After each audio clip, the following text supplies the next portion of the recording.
ذاق فوق الجمر كي يعبى اللقاء لنا كلانا يعرف الرجفات في الأضلاع Bismillahirrahmanirrahim. Assalamualaikum warahmatullahi wabarakatuh. Alhamdulillahi bi ni'matil iman. Alhamdulillahi bi ni'matil Islam. Alhamdulillahi bi ni'matis sihah.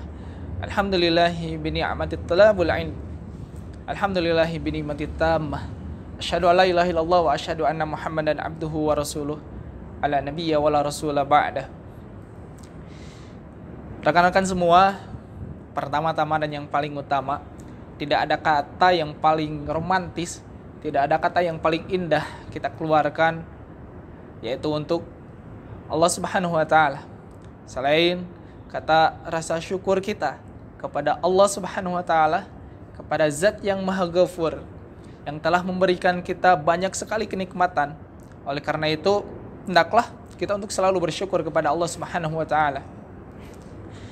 Oleh karena itu, jangan sampai dengan nikmat yang Allah titipkan kepada kita, kita menjadi hamba-hamba Allah yang kufur.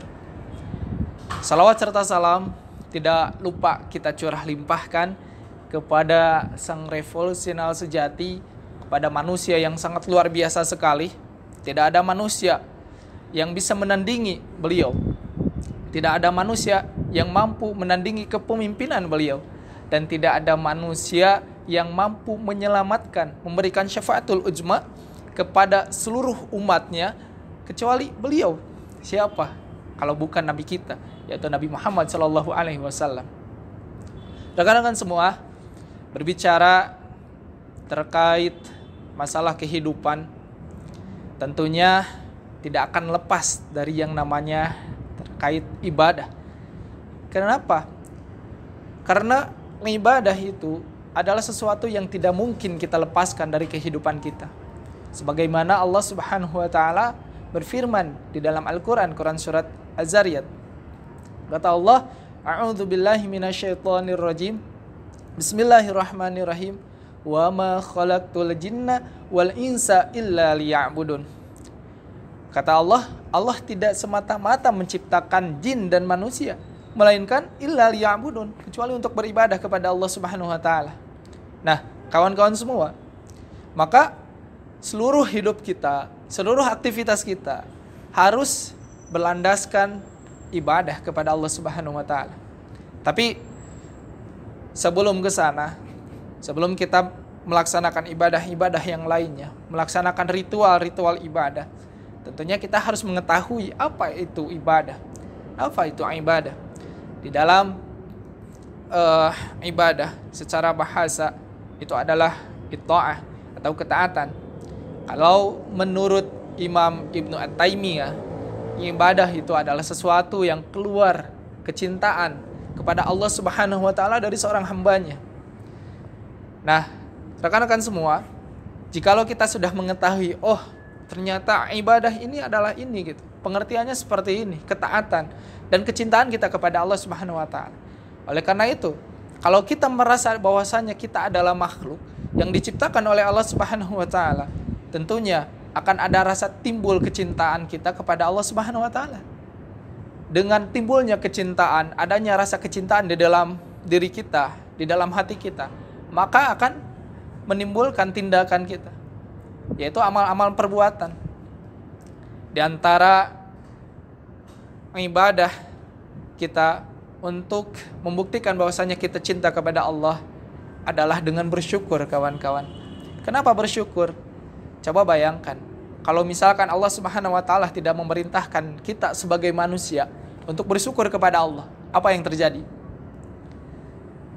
Maka manusia yang memang diberikan kelebihan oleh Allah, diberikan harta yang berlebih, ketika manusia itu tidak bersyukur, ketika melihat orang yang tidak mempunyai harta, dia akan sombong terhadap orang yang tidak mempunyai harta. Kalau misalkan Allah tidak memerintahkan orang-orang yang beriman untuk bersyukur, ketika dia mempunyai ilmu yang tinggi dan melihat orang yang ilmunya rendah, maka akan sombong melihat teman-temannya, melihat orang lain yang di bawah dia. Maka bersyukur itu sangat penting sekali bagi kita di dalam kehidupan kita. Selain itu banyak sekali terkait ayat yang membahas tentang syukur. Di antaranya ada di dalam Quran surat An-Nahl ya kawan-kawan. Allah Subhanahu wa taala hanya memerintahkan kita untuk bersyukur. Wa in ta'uddu ni'matallahi la tuhsuha. Kalau misalkan kita mau menghitung nikmat Allah, la tuhsuha, tidak akan pernah bisa menghitungnya. Allah Subhanahu wa taala hanya memerintahkan kita untuk bersyukur. Sebagaimana ada dalam Quran surat Ibrahim. Kalau misalkan kita bersyukur terhadap apa yang Allah kasih kepada kita, maka Allah akan menambahkan nikmat itu. Coba bayangkan, ketika kita diberikan kelebihan oleh Allah Subhanahu wa taala, contohnya diberikan kelebihan harta, lalu kita bersyukur, menjadikan harta itu menjadi wasilah untuk kita berjuang di jalan Allah, ya, bersedekah, berzakat dan lain sebagainya, menolong agama Allah, maka di sana Allah akan turun, akan membantu kita dan menambahkan harta itu yang Allah kasih kepada kita. Oleh karena itu, kawan-kawan, ketika kita mempunyai kelebihan yang Allah kasih kepada kita, baik berupa finansial, baik berupa intelektual, ya, pemahaman yang lainnya dan lain sebagainya, maka harus kita manfaatkan ini. Untuk apa? Untuk berjuang di jalan Allah Subhanahu wa taala. Kita harus bersyukur. Karena ada menurut Imam Ibnu Qayyim dikatakan bahwasannya kalau misalkan kita sebagai hamba, ya, kita sebagai hamba melakukan sholat 5 waktu, sholat fardu, itu tandanya kita sudah bersyukur kepada Allah Subhanahu wa taala. Dan kalau misalkan kita berdoa kepada Allah untuk orang tua kita, itu tandanya udah bersyukur kepada orang tua kita. Kenapa kita harus bersyukur kepada manusia? Kenapa tidak hanya kepada Allah saja? Karena kawan-kawan, di dalam ayat Al-Quran dikatakan bahwasannya, kata Allah, apakah kamu sudah bersyukur kepadanya? Siapa itu menjawab, saya sudah bersyukur kepadamu ya Allah. Kata Allah, kamu belum bersyukur kepadaku sebelum kamu bersyukur kepada manusia. Nah, kawan-kawan semua, kalau misalkan kita bingung mau bersyukur terkait apa yang Allah kasih kepada kita, bentuk beribadah kita dalam bersyukur diantaranya adalah sedekah yang memang ada dalam kehidupan kita yang bisa kita lakukan. Kenapa sedekah? Ini adalah sesuatu yang memang membuat manusia menyesal di kemudian hari kalau misalkan kita tidak bersedekah. Ada di dalam Quran surat Al-Munafikun, di sana dikatakan orang-orang itu akan menyesal di kemudian hari dan meminta kepada Allah untuk dikembalikan lagi ke dunia. Untuk apa? Untuk bersedekah. Itu tandanya kawan-kawan, ketika kita mempunyai harta yang lebih, ketika Allah masih memberikan nyawa kepada kita untuk melaksanakan kehidupan ini, kalau misalkan tidak didasari dengan ibadah, tidak didasari dengan syukur kepada Allah, ya contohnya bersedekah, maka akan sia-sia hidup kita. Dan kita akan termasuk kepada ayat yang barusan disampaikan dalam Quran surat Al-Munafikun. Kita akan menyesal di kemudian hari untuk kembali ke dunia untuk beribadah itu. Tapi di dalam tafsir Ibnu Katsir terkait Quran surat Al-Munafikun itu, kawan-kawan, bahwa setiap orang, setiap manusia yang melakukan kesalahan, akan menyesal di kemudian hari. Dan di dalam tafsir Al-Ajhar karangan Buya Hamka, bahwasannya di sana dikatakan mustahil jikalau kematian ditangguhkan. Kenapa mustahil? Ya, tidak mungkin gitu. Dan mustahil pula kalau misalkan kita meminta kepada Allah untuk dihidupkan kembali, untuk bersyukur kepada Allah, untuk beribadah, untuk melaksanakan amalan-amalan seperti bersedekah. Mustahil. Kata Allah, permintaan itu tidak akan mungkin dikabulkan. Kawan-kawan yang Allah muliakan, rekan-rekan semua, yang pada akhirnya kita ambil kesimpulan bahwasannya ibadah tidak mungkin kita bisa lepaskan dalam kehidupan ini.